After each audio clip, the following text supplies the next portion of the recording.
இன்றைக்கு ஏப்ரல் மாதம் 17ஆம் தேதி வியாழக்கிழமை, ஆண்டவருடைய இரவு விருந்து. இன்று தேவன் நமக்கு தரும் ஜீவநீரூற்ற நிறை வார்த்தைகள் 1 கொரிந்தியருக்கு எழுதிய திருமுகத்திலிருந்து வாசகம் 11 இயல் வார்த்தைகள், இறை வார்த்தைகள் 23 26 முடிய. சகோதரர் சகோதரிகளே, ஆண்டவரிடமிருந்து நான் எதை பெற்றுக்கொண்டேனோ அதையே உங்களிடம் ஒப்படைக்கிறேன்.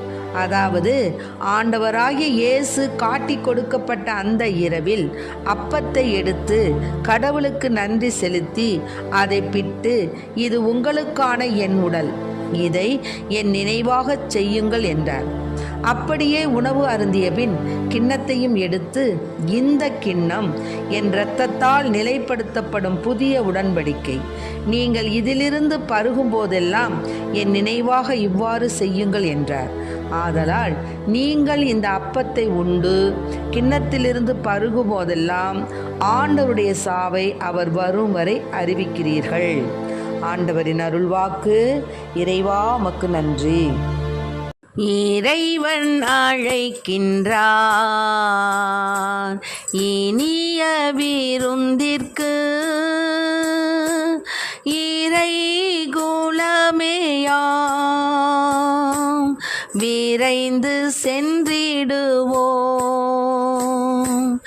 இறைவன் அழைக்கின்றார் இனிய விருந்திற்கு, இறை குலமேயாம் விரைந்து சென்றிடுவோம். 12 சீடர்களை பந்தியிலே அமர்த்தி, 12 சீடர்களை பந்தியிலே அமர்த்தி, பாதம் கழுவினார் பணிந்து வாழ்ந்திடவே. இறைவன் அழைக்கின்றார் இனிய விருந்திற்கு, இறை குலமேனாம் விரைந்து சென்றிடுவோம். இயேசு தன் நினைவாக செய்ய சொன்னது இந்த அன்பின் அடையாளத்தை தான். செம்மறியின் பலிக்கு பதிலாக தன்னை பலி கொடுத்த தியாகத்தின் அருள் பிரசன்னமே நற்கருணை. இது வணங்குவதற்கு மட்டுமல்ல, வாழ்வதற்கும் என்பதை உறுதி செய்து கொள்வோம். நற்கருணையில் இயேசு உயிரோடு இருக்கிறார் என்பதை நம்புகிற நாம் நற்கருணை குறித்து காட்டும் தன்னலமற்ற அன்பையும் தியாகத்தையும், பிறருக்காக நம்மை வழங்குகிற மனப்பான்மையும் மறந்துவிடக்கூடாது. அழகிய மாலை பொழுதில் தன் அன்பு சீடர்களோடு பந்தியில் அமர இயேசு ஆசைப்பட்டார். அந்த இறுதி இரவு உணவை உலகம் இருக்கிற வரையில் நினைவு கூறும். இந்த அன்பு விருந்தை ஆடம்பரமாக நினைவு கூர்ந்து கொண்டாட நாம் இந்த வியாழன் இரவு வழிபாட்டிற்கு வந்திருக்கின்றோம். இந்த அன்பின் நிலையான அடையாளமாகிய நற்கருணையையும் தன் பணிவாழ்வின் புனித கருவியாகிய பணி குருத்துவத்தையும் இயேசு ஏற்படுத்தினார். ஆகவேதான் இன்று குருத்துவ நாள். நம் பங்கு தந்தையர்களுக்கும் நம் உலகமெங்கும் உள்ள அருள் தந்தையர்களுக்கும் இன்று ஒரு மகிமையின் நாள், மகத்துவமான நாள், குருத்துவ நாள் என்று நாம் அவர்களுக்கு நம் வணக்கங்களையும் வாழ்த்துக்களையும் தெரிவிப்போம். தேவ நற்கருணை லொன்சியானோ என்ற இடத்திலே ஒரு புதுமை காட்சி தோன்றியது.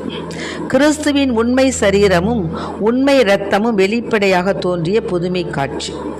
8ஆம் நூற்றாண்டில் ஒரு நாள் இத்தாலி நாட்டில் லான்சியானோ நகரில் புனிதர்களான லெகான்சியாண்டா மிஷியான் ஆலயத்தில் புனித பேசில் சபையை சேர்ந்த குரு ஒருவர் லத்தீன் முறையில் புளியாத அப்பத்துடன் திருப்பலி நிறைவேற்றி கொண்டிருந்தார். அப்பத்தையும் ரசத்தையும் வசீகரம் செய்தபின் திவ்ய நற்கருணையில் அவரை ஆட்கொண்டது. அப்போது உண்மையாகவே நிகழ்ந்த அற்புதம் யாதெனில், அப்பம் கிறிஸ்துவின் உண்மையான சதையாகவும் ரசம் உண்மையான இரத்தமாகவும் மாறின. அது மட்டுமல்ல, இரத்தமுடனே உறைந்து வேறுபட்ட உருவங்கள் கொண்ட 5 துண்டுகளாகவும் உருமாறினது. அதிர்ச்சி அடைந்த அந்த குரு தம்மை கட்டுப்படுத்த முடியாத நிலையில் நடந்து புதுமையை தம் விசுவாசிகளுக்கு எடுத்துரைத்தார். அவ்விசுவாசம் கொண்ட என்னை விசுவாசத்தை திடப்படுத்த மாபெரும் இந்த தேவதுரிய அனுமானத்தில் நம்மை வெளிப்படுத்த சித்தம் கொண்ட இறைவனின் மாபெரும் புதுமையை காண பாக்கியம் பெற்றவர்களே, வாருங்கள். நமக்கு மிகவே அண்மையில் இருக்கும் நம் இறைவனை ஆராதியுங்கள் என்று ஆர்ப்பரித்து விசுவாசிகளை அந்த குரு அழைத்தார். 1200 ஆண்டுகள், அதாவது 12 நூற்றாண்டுகள் கடந்த பின்னும் இன்றும் புதுமையாக கிறிஸ்துவின் சதையாகவும் இரத்தமாகவும் மாறிய இந்த பரிசுத்த பண்டங்கள் குணம் மாறாமல் அப்படியே இருக்கின்றன. லான்சியோனாவின் புனித பிரான்சிஸ் ஆலயத்தில் வைக்கப்பட்டுள்ள இத்திருப்பண்டங்கள் அங்கு நிகழ்ந்த பெரும் புதுமையால் ஏற்பட்டவை என்று திருச்சபை அங்கீகாரம் அளித்து ஊர்ஜிதப்படுத்தி இருப்பதிலிருந்து திருச்சபையின் அதிகாரப்பூர்வமான நிலையை தெளிவாக விளக்குகிறது. திரு ரத்தம் ஒன்றுக்கொன்று அளவில் மாறுபட்ட 5 துண்டுகளாக இருக்கிறது. எந்த அபிவிசுவாசியையும் நாஸ்திகனையும் திணறடிக்கும் புதுமையான அம்சம் என்னவெனில், தராசின் 2 தட்டுகளிலும் திரு ரத்தத்தின் துண்டுகளை எந்த முறையில் வைத்து நிறுத்தாலும் அவை சமமான எடையை காட்டின. ஆகவே அன்பு பிள்ளைகளே, இந்த திவ்ய நற்கருணை என்பது ஆண்டவர் உயிரும் உத்தானமுமாக தன் உயிரோடு அதில் எழுந்தறியுள்ளார் என்பதை குறிக்கப்பட்ட ஒரு நாள், திவ்ய நற்கருணை ஏற்படுத்திய நாள். ஆகவேதான் குருத்துவத்தின் மேன்மையான நாள். அறிவியல் அடிப்படையில் இத்திருப்பண்டங்களை ஆராய திருச்சபை அதிகாரிகள் ஏற்பாடு செய்தனர். கிபி 1970 அரேசோ நகர் பொது மருத்துவமனை தலைமை மருத்துவரும் பேராசிரியருமாகிய திரு ஒட்டார்டோ லினோசியாவிடம் ஆய்வு செய்யும் பொறுப்பு ஒப்படைக்கப்பட்டது. அவருடைய ஆராய்ச்சிகளின் முடிவுகள் பின்வருமாறு உள்ளன. லான்சியானோ நற்கருணை புதுமை இரத்தம் உண்மையிலே இரத்தமாகும். தசையும் சந்தேகத்திற்கு இடமின்றி ஒரு தசை பகுதியாகும். தசை இதய தசையின் ஒரு பகுதிதான். தசையும் இரத்தமும் மனித சதையும் மனித இரத்தமும் ஆகும். இரத்த வகை AB வகையை சார்ந்தது.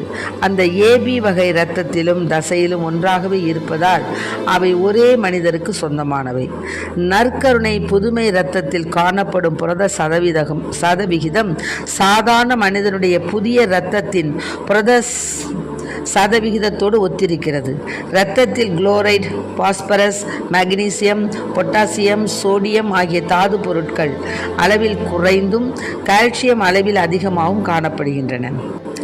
ஆகவே இந்த நன்னாளிலே குருத்துவத்தின் மேன்மையை உணர்த்தக்கூடிய இந்த 2000 ஆண்டுகளாய் அவருடைய நினைவுகளை போற்றி வருகின்ற நாம் நற்கருணை என்னும் மகிமை நிறைந்த அருள் அடையாளத்தை சிறப்பாக நினைவு கூறுவோம். இந்த நன்னாளிலே நம் அருள் தந்தையர்களுக்கும் திருச்சபை ஆளும் பாப்பரசர், ஆயர்கள், அதிமேற்றாணியார்கள் அனைவருக்கும் நாம் குருத்துவ வாழ்த்துக்களை, குருத்துவ பணியினுடைய அந்த நினைவு நாளில் அவர்களை நாம் வாழ்த்துவோம். அவர்களுக்காக நாம் ஜெபிப்போம். மேலுமாக நற்கருணை என்பது இந்த அன்பின் நிலையான அடையாளம். நற்கருணை தன் பணிவாழ்வின் புனித கருவியாகிய பணி குருத்துவத்தையும் இயேசு ஏற்படுத்திய நன்னாள் இன்று. ஆகவே இயேசு பணி குருத்துவத்தை ஏற்படுத்தி அதை தம் சீடர்களுடன் பங்கிட்டு கொண்டார். இயேசு ஏற்படுத்திய குருத்துவம் காலத்தால் அழியாத கருணை காவியம். இதை ஏற்றிருப்பவர்களிடம் பலவீனம் இருக்கலாம். இயேசு ஏற்படுத்திய குருத்துவம் பலவீனமானது அல்ல. இயேசுவின் பணியை ஏற்றிட, இறை ஆட்சியை அமைத்திட பணி குருத்துவத்திலும் பலர் பங்கேற்றிட வேண்டும். நற்கருணையை வாழ்வாக்க குருத்துவத்தை போற்றிட இயேசுவின் பாஸ்கா பலியில் நாம் அனைவரும் பங்கெடுப்போம். ஆமென். Praise the Lord. மரியே வாழ்க.